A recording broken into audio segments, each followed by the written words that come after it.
注定了化虚为实，本不可能的事。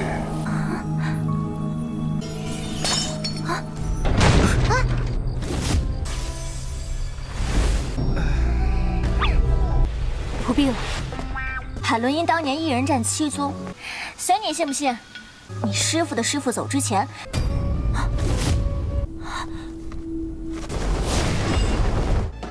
Halo guys, balik lagi bersama Mimin from Zero. Di video kali ini Mimin bakalan kembali melanjutkan alur cerita Donghua berjudul Alam Dewa Tanpa Akhir episode ke-13 ya. Seperti biasa sebelum masuk ke recap ceritanya, buat kalian yang menonton video ini tapi belum subscribe, tolong di subscribe dulu ya guys. Dan jangan lupa nyalain lonceng biar nggak ketinggalan update terbaru dari channel From Zero. Playlist untuk Donghua ini juga udah tersedia bagi kalian-kalian yang baru aja bergabung dan belum nonton episode sebelumnya ya. Ya udah deh, nggak usah berlama-lama lagi, langsung saja kita ke recap ceritanya guys.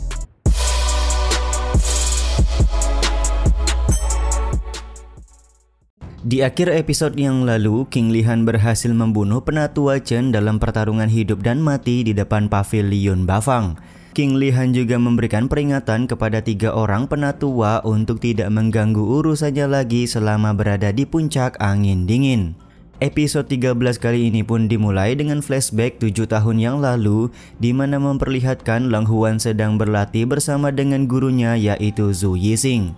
Dalam beberapa percobaan, Lang Huan selalu gagal membentuk bunga dengan kemampuannya. Kondisi ini pun membuat Zhu Yixing mengajarkan cara membentuk bunga dengan baik sekaligus memberikan sebuah nasihat kepada Lang Huan. 注定了化虚为实，本不可能的事。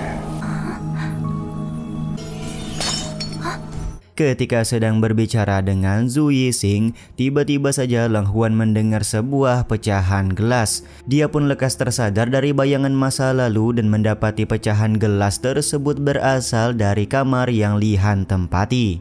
Sementara itu, di dalam kamar Lihan ternyata sengaja memecahkan pot bunga untuk membuat Lang Huan marah kepadanya. Di satu sisi, Si Hai menjelaskan kalau Lang Huan bukanlah anak kecil yang mudah untuk dibodohi, jadi tentu saja trik yang digunakan oleh Lihan sama sekali tidak akan berhasil. Benar saja, setelah Lang Huan membuka pintu dan melihat langsung kalau pot bunga di dalam kamar pecah, dia tampak tidak menunjukkan reaksi apapun. Bahkan Lang Huan tidak akan mengusir Lihan dari kamar yang dia tempati pada saat ini.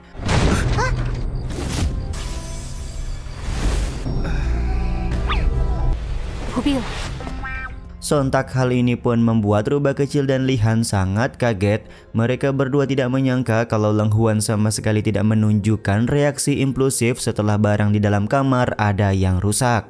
Sementara itu, dari arah jendela Lihan mendengar sebuah suara yang mana suara tersebut berasal dari Meng Po. Yap, setelah sekian lama Meng Po berada di tempat ini, pada akhirnya dia bertindak sesuai apa yang diperintahkan oleh King Lihan. 他竟然不生气！孟婆啊，孟婆！ Beberapa saat kemudian, Lihan pergi ke sebuah tebing untuk nyamperin Meng Po. Sampai di lokasi, Lihan malah nepok pantat seorang murid karena dia mengira kalau murid tersebut merupakan Meng Po yang sedang menyamar. Tapi ternyata si murid merupakan murid pavilion Lu Yinghai yang sedang bersantai di tengah malam. Karena tidak ingin kehilangan muka, akhirnya King Lihan meminta murid tersebut untuk segera tidur.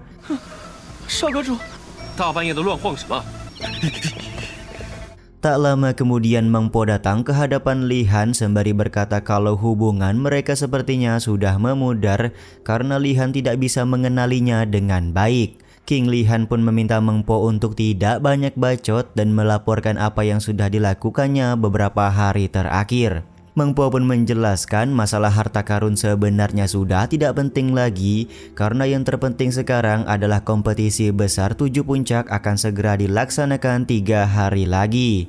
Diketahui puncak angin dingin yang dipimpin oleh Lang Huan akan terancam menghilang. Meng Po pun menjelaskan pavilion Lu Yinghai sebenarnya adalah sekte gabungan dari 7 puncak. Meskipun pedang Heilin bisa menaklukkan 7 puncak tersebut, namun secara harfiah pedang Heilin tidak bisa menghentikan garis keturunan dari masing-masing puncak. Jadi setiap puncak memang memiliki harta karun mereka masing-masing. Untuk sekarang puncak angin dingin terancam menghilang karena harta karun mereka tidak jelas keberadaannya. Meng Po pun menjelaskan setiap orang di dalam sekte sudah mengetahui kalau harta karun puncak angin dingin sudah disembunyikan. Jadi kronologinya ketika Zhu Yixing mati, dia tidak meninggalkan harta karun kepada Leng Huan. Bahkan semua orang juga sudah mendengar kabar kalau Zhu Yixing mempunyai hubungan spesial dengan Leng Huan sebelum dia meninggal. Sontak perkataan ini pun membuat Li Han tidak percaya karena tidak mungkin gurunya mempunyai hubungan dengan Zhu Yixing. Meng Po sendiri tidak keberatan jika Li Han tidak mempercayai hal tersebut, tapi yang paling penting adalah jika puncak angin dingin tidak bisa menunjukkan harta karun pada saat kompetisi 7 puncak, maka puncak angin dingin akan ditendang oleh 6 puncak pavilion Lu Yinghai. 怎么说？海伦因当年一人战7宗，随你信不信？你师傅的师傅走之前，他们还说。 Setelah mendapatkan informasi ini, keesokan harinya Li Han mulai mencari harta karun di dalam puncak angin dingin. Dengan bantuan dari si Hai, King Li Han memilih-milih barang yang dia anggap sebagai harta karun. Li Han sendiri tidak menyerah untuk mendapatkan harta karun tersebut karena bisa saja harta karun puncak angin dingin berada di tumpukan sampah yang sedang dia amati. 怎么可能藏着秘宝？会不会藏在废物？ Tiba-tiba saja Leng Huan melakukan sebuah serangan kepada Li Han karena dia nggak terima Li Han menyebutkan barang-barang di dalam puncak angin dingin sebagai sampah. Sontak hal ini pun membuat King Li Han langsung nyamperin Leng Huan sembari bertanya di manakah keberadaan harta karun puncak angin dingin. Dengan ketus Leng Huan menjawab kalau dia tidak mengetahui harta tersebut. Untuk membuat Leng Huan mau membuka mulut, pada akhirnya King Li Han mulai memancing dengan menyebutkan makam Zhu Yixing di hutan bambu beberapa waktu yang lalu. Li Han mencoba untuk menanyakan penyebab kematian dari Zhu Yixing dan apakah ada pesan terakhir yang dia katakan kepada Leng Huan. Alih-alih menjawab pertanyaan dari King Li Han, Leng Huan malah tampak kesal dan meminta Li Han untuk tidak terlalu berlebihan membahas kematian dari gurunya. 凡间那座坟里埋的 不知道， 有遗言吗？ 别太过分。 3日之后凄风大雨， 3 hari lagi akan diadakan kompetisi 7 puncak. Kau mungkin sudah menyerah untuk sekarang, tapi urusanku di sini belumlah selesai. Meskipun harus memutarbalikan puncak angin dingin, aku akan menemukan harta karun tersebut, ucap Li Han kepada Leng Huan. Sontak perkataan ini pun langsung membuat Leng Huan menyampaikan kata-kata terakhir yang dikatakan oleh gurunya. Lama duduk di dalam sangkar menuju kebebasan dunia yang begitu luas. Itu adalah kata-kata terakhir yang disampaikan kepada Leng Huan. Mencermati kata-kata tersebut, King Li Han lekas bertanya apakah ada sebuah tebing di dekat puncak angin dingin.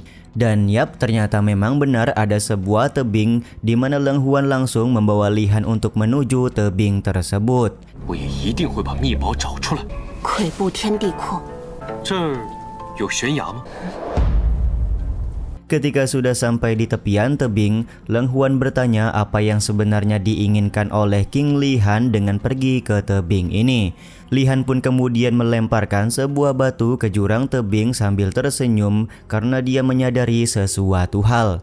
King Li Han pun kemudian menjelaskan maksud ucapan terakhir dari Zhu Yixing adalah meminta Leng Huan untuk terjun ke dalam jurang tebing ini. Tapi Leng Huan tidak mempercayai apa yang dikatakan oleh Li Han karena menurutnya Zhu Yixing tidak mungkin berbuat bodoh dengan memintanya terjun ke dalam jurang. Gurumu cukup cerdas sementara kamu tidak, ucap Li Han kepada Leng Huan. Benar saja dengan sekejap Li Han menghilang karena dia masuk ke dalam sebuah alam yang berada di jurang tebing. 你师傅让你跳崖呢。 师傅才高8斗。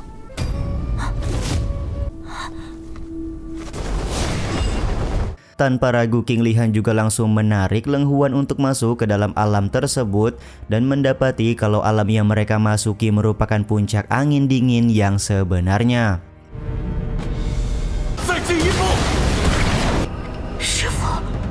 Dari arah kejauhan terdengar suara dari Zhu Yixing yang sedang melakukan pertarungan melawan penguasa pavilion Lu Yinghai terdahulu yaitu Heilin.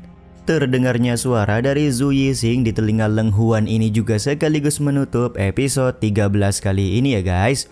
Ya udah deh, sampai di sini dulu aja video kali ini. Mohon maaf jika masih banyak kekurangan dan kesalahan dalam penyampaian kata-kata ya.